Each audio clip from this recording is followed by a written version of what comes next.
Seenaa keessatti hojjettee fiixaan baafata akka yaaddetti. Uumama hunda biratti kan malaalchistu jaalalaaf nagaan guutuudha bulchiinsa keetu. Hunda biratti kan malaalchistu jaalalaaf nagaan guutuudha bulchiinsa keetu. Barootaaf inni turre kuusaan eebba kee waaqii malee hundaaf ta'aa kunuunsa harka kee. Daa'ichi gurguddaan Misir keessatti utuu ta'u ijoolleen kee nagaadhaan Goshen keessa taa'u hamaan irraan ga'u.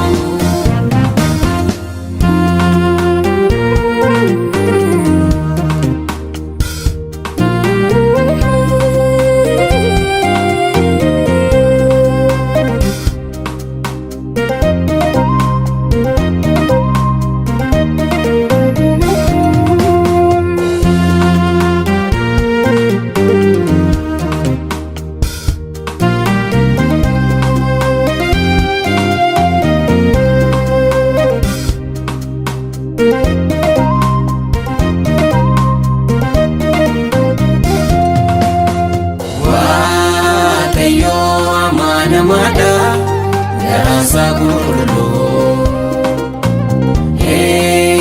banta amansiisaadha fira caalu yoo guftee ariitiin dhufee lafa ol si kaasa sinniifnee muufaa baasaa sirraa taasisaa. Yoo guftee ariitiin dhufee lafa ol si kaasa sinniifnee muufaa baasaa sirraa taasisaa. Barootaaf inni turre kuusaan eebba kee waaqii malee hundaaf ta'aa kunuunsa harka kee. Daa'ichi gurguddaan Misir keessatti utuu ta'u ijoolleen kee nagaadhaan Goshen keessa taa'u hamaan irraan ga'u.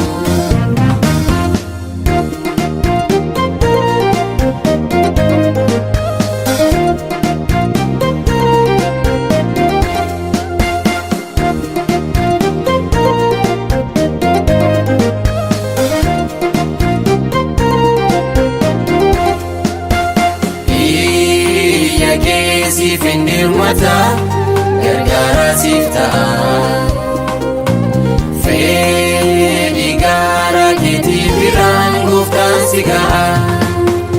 Ormatti namaluu taasisuuf isaan si baata bobbaasaa jaalatti boqonnaa siif laata. Ormatti namaluu taasisuuf isaan si baata bobbaasaa jaalatti boqonnaa siif laata.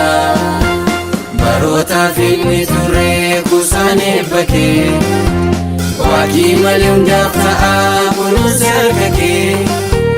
Daa'ichi gurguddaan Misir keessatti utuu ta'u ijoolleen kee nagaadhaan Goshen keessa taa'u hamaan irraan ga'u.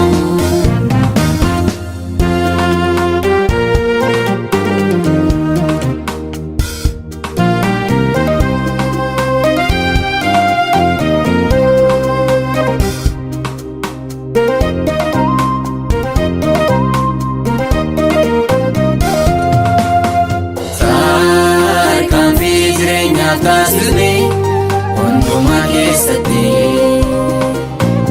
umurii jiraanneef waggoota lakkoofsifnetti. Dahoo kattaa dhokannaa iddoo Yesuustu nuuf ta'ee san hundaadhamne da'oo kattaa dhokannaa iddootti arganne Yesuustu nuuf ta'ee san hundaadhamne danda'a koo situ na jiraachise malkaa du'aa hundarraa na ceesise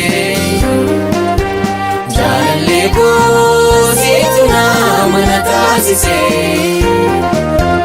kunuunsi kee addanaaf gaafa hundumaa eenyumattu sin madaalu gonkumaa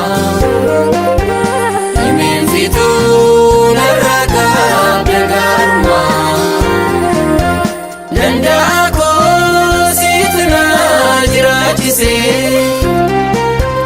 malkaa du'aa hundarraa na ceesise jaalallee koo situ na mana taasise kunuunsi kee addanaaf gaafa hundumaa eenyumattu sin madaalu gonkumaa himeensituu